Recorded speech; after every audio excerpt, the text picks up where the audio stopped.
Without being overly dramatic, it was a bit life-changing because you really understood why you were doing it. I feel like it's made me a more confident and competent researcher, and I've seen that in my colleagues too. By putting these 3 letters after your name, it's saying that you've taken the time to learn a body of information. It means you've done a number of studies. It means it's been looked at by other people. And it means that, you went through a program that made you qualify. It says a lot. It says a lot like having an MD after your name. The biggest part about certification for me was the 6 months of self-study and sitting down and saying, how does this all work together? I was a serious investigator. I'd been doing work for a long time. I was a director of a site, and I felt that it was also an obligation for me to set an example to other investigators that worked with me. I think a lot of CRAs seek certification initially because it's something that their employers recommend or that they might require for a promotion. It can be a really good way to get ahead at a lot of companies. That's why I did it originally. My employer at the time required it for promotion. What was surprising to me and what's been the most delightful thing is how much it really has helped me as an individual. I have learned so much in the process of getting certified and in the process of keeping up my certification that's contributed tremendously to the work that I do. And I feel like being a CCRA makes me a better clinical researcher, and that's a really great feeling. I got into clinical research after I had already been in private practice for about 15 years. And coming into the idea of adding clinical research to the practice and wanting to do it correctly, I soon recognized that there was a body of knowledge that I had not yet really been fully exposed to in my training and in my residency, yet were somewhat assumed that I should have this body of knowledge by sponsors and by pharmaceutical companies. And when I recognized that there existed a way to get this sort of information and to have it studied in a systematic fashion with some recognition, with a certification, I thought that would be a very good idea because I knew that I would be covering all the elements that would be necessary to be an investigator who was well-trained and knew what they were doing. Well, when I first became a clinical research coordinator, I was new to both clinical care, clinical health care, because my background's in exercise science, and clinical research. So my dad always told me to seek out the best, and becoming certified was the way to do that. Anybody who wants clinical research as their profession, as their long-term career, is going to seek out being the best they can. And in our industry, it's well known that being ACRP certified is the way to be the best you can. Being a certified CRA, I think, helps me to have a list in the back of my mind of what sort of baseline things I'm looking for, regardless of what the protocol-specific requirements are. It's a set of universal standards across the board that will need to be customized depending on the needs of the individual study and the individual site. But it's a core set of principles that I have in my mind at all times that I know I can fall back on. On the surface, it could be a fairly simple job. A subject comes in, you take a blood pressure, you fill out vital signs, you put the data points down. But in reality, it's far more complex than that. And that's what I think is an eye-opener to those who start really looking at what it means to be certified. How do we protect patient safety? What are the ethics behind it? What's the history behind research? Why are we doing everything that we're doing, and why is it important? And then you can start, once you have that knowledge, you have the tools to ask the right questions. When you look back on the history of clinical research, it's a very sorry and sad past, filled with all sorts of issues. So going through it and learning more about what our responsibilities are, how studies are organized, the different statistical nature of things, I think is extremely helpful in terms of figuring out how you can be the best researcher you can be. One of the things that sets ACRP certification apart from other certifying bodies is the all-around complexity of the certification, if that makes any sense. I think that although the CRC certification is for specifically coordinators, I think you walk away knowing the regulatory process, knowing what to expect from a knowledgeable, certified, hopefully, CRA or CPI. So you get a really well-rounded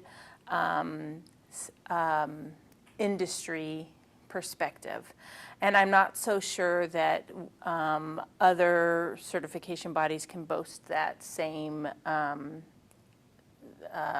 attribute. When I go to a site for the first time and I see that they have certified clinical research staff, I feel like we're already starting with, a baseline level of professional affiliation. I can be confident that they have a solid grounding in clinical research practices, that they have some familiarity with GCPs, and it makes me a lot more confident walking into a site for the first time to know that they have certified staff. Oh, absolutely. I think we're all on the same team. So we all have to have, all the CRA, the CRC, and the CPI all have to come from the same place. And we're only as strong as our weakest link. And we need all three of us to be on the same page. So when I meet a certified coordinator, I think that brings us to a professional relationship that we might not as readily have otherwise. Occasionally monitors and CRCs can have sort of an adversarial relationship. It shouldn't be that way, but for people who aren't familiar with the monitor-site relationship, sometimes it can be a little bit contentious. But I think if you have a certified monitor working with a certified coordinator, we're already part of the same professional community, and that definitely helps you get started on the right foot. When I'm working with an ACRP certified professional, whether it's a CPI or another coordinator or a monitor, I know that there's a standard that is going to be met. So when a coordinator is working with another certified CRA, we know that we're on the same page. We may have different responsibilities and different roles, but we have the same knowledge base, and it's a much smoother process.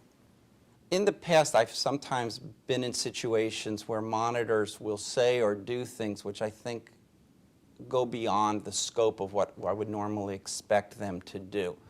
And I don't think that they're recognizing the distance that needs to be between a sponsor and a researcher in terms of the influence. And I think those that who come with a background recognize the delineation of responsibilities very well and come to us, with an understanding that you can say, okay, we know where you're coming from. Now let's talk about the study, because we all know that we're going to want to do it in the right manner, following the right regulations and keeping things in a medically, ethically sound fashion. I think being a CRA can be kind of a lonely business. The PIs and the CRCs work so closely together, and we're always coming in from the outside to clean stuff up and tell you what you did right and what you did wrong. And it can be sort of a lonely job. And being part of a community of certified professionals, I think, brings us more into an area of common ground. I feel like I am able to connect with my CRCs and PIs who are also ACRP certified and feel like we're part of the same professional organization in a way that wouldn't come as naturally if we didn't have that common ground. I feel confident when I'm working with a CPI. That there's a confidence in what he brings to or she brings to the table. When I see a certified PI, it's really exciting. It's a real treat. PIs have so many competing demands on their time, and when I see somebody has a CPI designation, I know that clinical research is really a priority for them. Not only from a resume building and career perspective, but that they're really serious about performing high quality, ethically sound research. And that's a really special thing. I know that as a coordinator, even though the industry will say the coordinators do the bulk of the work at the site, we are really caring and working for that CPI. And knowing that he's certified, I know that he understands his true responsibilities. Most investigators that we work with are really excellent physicians, and they have totally top-notch patient care. But that's completely different from being an excellent researcher. It's a really different skill set. And a huge part of our job as CRAs is to help PIs bridge that gap between patient care and quality clinical research. But when we are working with somebody who's a CPI, they've already done so much of that legwork ahead of time, and I know that they know what it means to be a responsible investigator. They know what we need in terms of quality data and patient safety. And that's just such a fantastic thing as a monitor, to have a PI who already understands those things. By seeing those initials, it sort of directs you in the right way, and I think that that's very important when you're dealing with the wide range of sponsors and pharmaceutical companies that are out there, for them to know that this is somebody who really takes research seriously and is going to get the job done. And we'll look out for the well-being of the patients as well as the well-being of the study, because that is part of our responsibilities as investigators, is to handle that.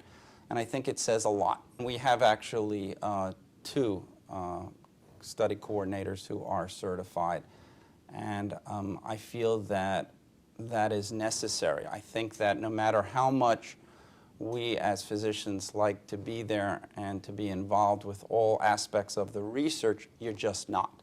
And you're either seeing other patients, you're involved in doing things, queries come in, questions need to be answered.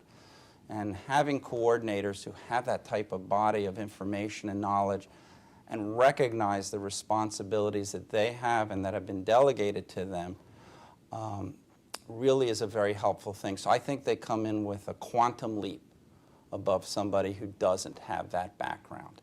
From other roles that I've had in the industry, that certainly you see a more efficient process when you have a certified professional. And that's simply because they have the experience, they understand the process, they understand the industry. And those who aren't have either not had that experience yet because they're still training to become certified, or, in my opinion, they have been in the industry a while but haven't taken the extra step to learn the industry. As a manager of other CRAs, I love it when my CRAs are interested in pursuing certification. The nature of working in pharmaceutical research, we work on long projects, they can go on for years, and every company has their own way of doing things. And if you spend long enough on your project, you sort of start to think that the way your company does things is the way everybody does things. And being a certified CRA, I think, brings me back to the essentials of what I do as a researcher. And the common principles that everybody around the world is striving to achieve. And that's a really valuable perspective to have. If I have two folks of equal experience, all things are equal other than certification, I would tend to give more responsibility to the person with the certification. Again, I come from a background that the certification is just sort of a natural process, so I don't really run into that. Matter of fact, after 2 years, if they don't want to sit for certification, they don't get to stay employed. When we're looking to hire a coordinator, when we look at what can they bring as far as a clinical skill set, if they have a nursing background or non-nursing background or whatever, if I see that they're certified, that's a giant leap for us. I mean, we are very excited to see somebody has certification that's active, because that's going to go a long way towards sort of jump-starting their process within our own department and getting them actively involved in the process of research right away. When we hire someone that's not certified, we tell them that that's an expectation that we have. But being certified as part of that process puts them ahead of the rest. We have close to 20 CRCs. Out of that, all but one is certified. The only one that isn't certified had a pretty good excuse this year. She had a baby. And we're very proud of the accomplishments of our CRCs. The fact that, not that we put any pressure on them, but the fact that all of our CRCs who've taken the exam have passed the first time makes us feel very good about our training processes. And so we also think highly of the CCRC, that we pay them more. We pay for the exam, we pay for them to take the continuing education credits to maintain their certification. And as long as they stay certified as a CRC, they maintain a higher base of pay. And to us, that's important. We recognize it not only as an academic achievement, but we recognize the value it brings to our organization. And because we believe that they perform at a higher level, it's important for us to reward that. I think that being a certified CRA has opened a lot of doors for me, and it's made me a lot more confident in my own professional identity. I feel like I have a set of skills that I will take with me regardless of who I work for or who my clients are, that are transferable to a huge variety of practice settings. And that gives me a lot of confidence in my career. I think I really have a lot of opportunities that I might not be as confident pursuing if I wasn't certified. You can always find people who will argue against such certification, but I think they're missing an opportunity. I'd have to, if I ran across a CRC that didn't think that the certification was valuable, I'd have to seek out what their true motivation is in being a CRC, or what their career path is. I mean, at least in my world, it seems like ACRP really has become more or less the flagship certification. I truly feel that it's been a very helpful designation. I think it's gaining more and more. I'm finding that less frequently I will be asked to do workshops or online testing for good clinical practice. So it's a time saver as well. But primarily I think it is that people really view you with a lot of credibility as a result of these designations. They know you're serious about doing research. This is the only certification program I've ever been a part of, and I think it's delivered everything it promised.